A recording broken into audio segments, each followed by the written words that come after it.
Barbados in 1980, and so these characters were created in the early 1980s. And since we decided that it's time to share this with the world, why not return home and share it with our Bajan family first? So that's why we're here. All right.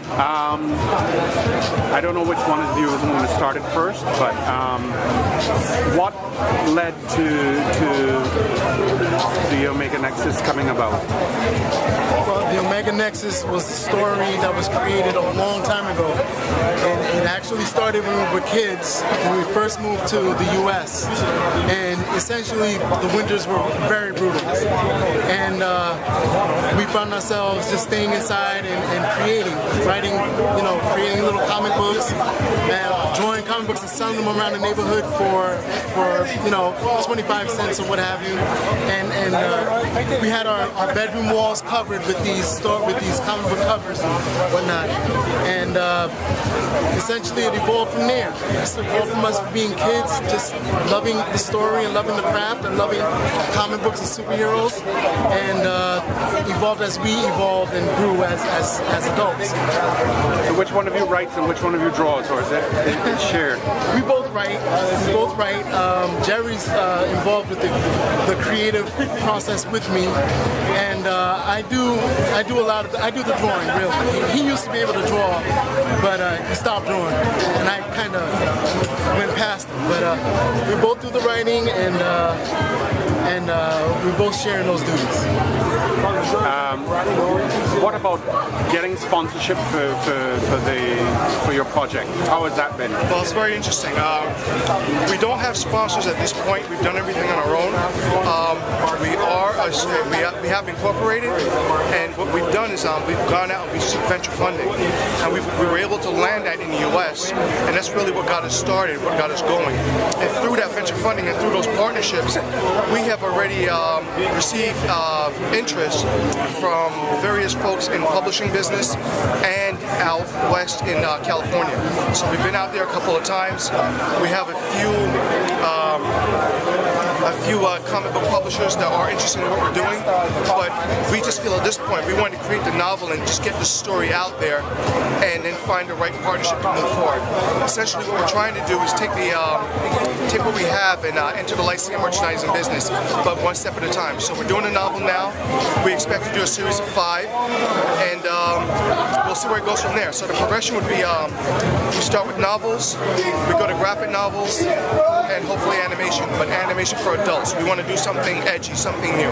So that's basically where we are. We did this because there were no black superheroes, or the only black superheroes there were token superheroes that didn't really play a big role in the main storyline.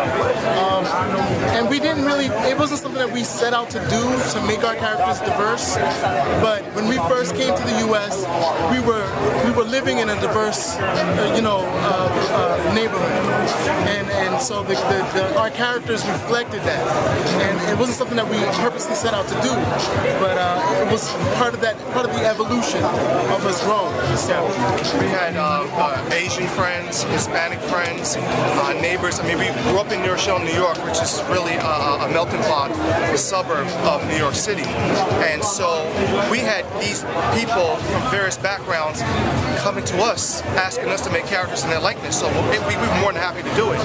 But then what happened was, they were our characters. As we grew, they just evolved.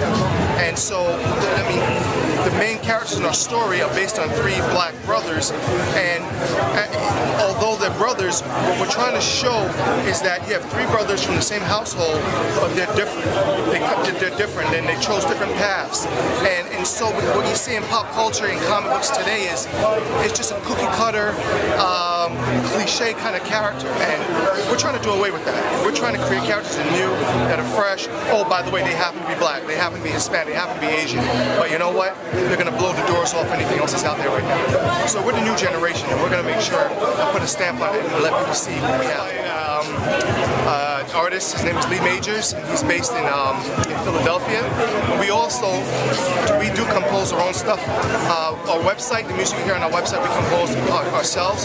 But what we're trying to do is we want to create something new and edgy. We have a vision for Omega Nexus, and what we like to do is create something where we have cutting-edge animation with a cutting-edge storyline and music added to it. So, you know, it could be new artists, it could be artists that are already established, and this is something that we've been talking to as we go down that road to looking for a animator to help us get this thing done.